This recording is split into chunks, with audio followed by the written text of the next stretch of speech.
घर को ही बना दिया कोठा, भरे बाजार में सज रही थी देह व्यापार की मंडी। ऊपरी के रिहायशी इलाके में चल रहा था अनैतिक कार्य। बेखबर थी पुलिस, पड़ोसियों को भी नहीं थी इसकी भनक। छापेमारी के बाद हुआ पर्दाफाश।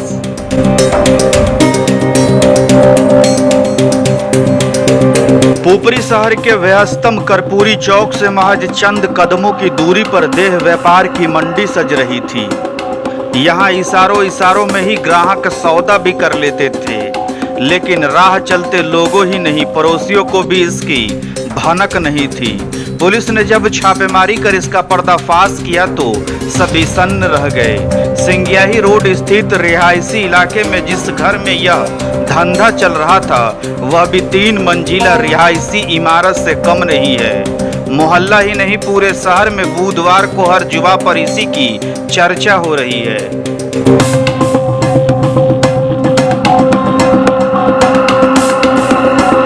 पैसे के हवस में घर को ही बना दिया देह व्यापार का अड्डा। बताया जाता है कि हरदिया गांव निवासी सुनील झा की पत्नी पूजा उसकी दूसरी पत्नी है। करीब 5 साल पहले पहली पत्नी ने इसी घर में पति की क्रियाकलापों से तंग आकर फंदा लगा आत्महत्या कर ली थी। उसकी मौत के करीब साल भर बाद ही सुनील की पूजा से शादी हुई। इसके बाद से दोनों पति पत्नी इसी घर में रहने लगे। सुनील घर के बाहर वाले कमरे में किराना की दुकान खोल रखा है। नई पत्नी आने के बाद उसने पुराने कमरे से लेकर नए कमरे को किराए पर लगाना शुरू किया।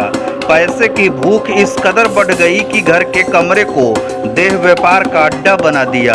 6 से 7 माह नहीं, करीब 2 साल पहले से दोनों इस धंधे में संलिप्त हो गए थे।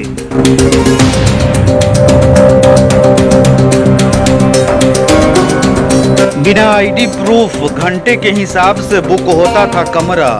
वैधि इंटरप्राइजेज नामक जिस कॉम्प्लेक्स में कमरे की बुकिंग फोन पर भी की जाती थी, उसमें उसकी पत्नी की मुख्य भूमिका होती थी।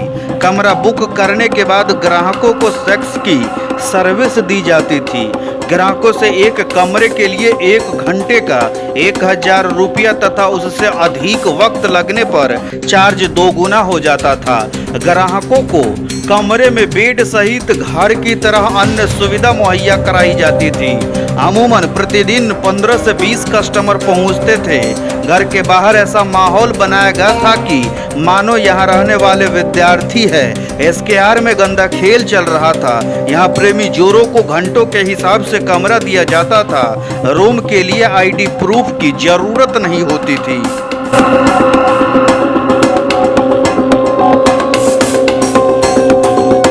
गंदी कमाई से बना पैसा वाला, सूद से भी होती कमाई। किराना के साथ देह व्यापार के इस धंधे से देखते ही देखते सुनील व पूजा पैसे वाले कहलाने लगे। जमीन की खरीद बिक्री ही नहीं, लोगों को सूद पर भी पैसा देने लगा। पैसे के साथ ही रसूख भी बढ़ गया।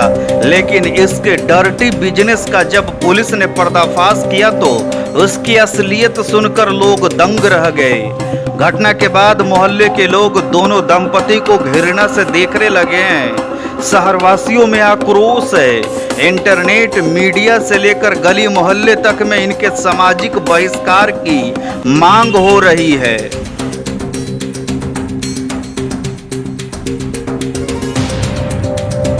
देह व्यापार का धंधा चलाने मामले में गिरफ्तार मकान मालिक, उसकी पत्नी समेत सभी आधा दर्जन युवकों को पूछताछ व मेडिकल जांच के बाद पुलिस ने न्यायिक हिरासत में भेज दिया। थाना अध्यक्ष राम विनय पासवान के आवेदन पर प्राथमिकी दर्ज की गई है, जिसमें मकान मालिक हरदिया गांव निवासी सुनील कुमार, उसकी पत्नी पूजा देवी के अलावा नानपुर के सौरिया निवासी अयान खान, बाजपट्टी की रसूलपुर निवासी रहमत अली, रुदौली के शाहबाज आलम, मधुबनी जिले के बेनीपट्टी अंतर्गत सिरबारा निवासी कन्हैया कुमार और पुपरी के बछारपुर निवासी नागेंद्र कुमार शाह को नामजद किया है। प्राथमिकी के अनुसार पुलिस का सिंग्याही रोड स्थित वैधि इंटरप्राइजेज में शारीरिक संबंध बनाने की सूचना मिली। जिसके बाद 4 सितंबर को दिन के 2 बजे एसएसपी दीक्षा, डीएसपी विनोद कुमार व प्रभारी सीओ सह दंडाधिकारी नर्मदा श्रीवास्तव के नेतृत्व में टीम छापेमारी को पहुंची, जहां तलाशी में अलग अलग 6 कमरे से नाबालिग लड़की को आधा दर्जन युवक के साथ आपत्तिजनक स्थिति में पाए गए।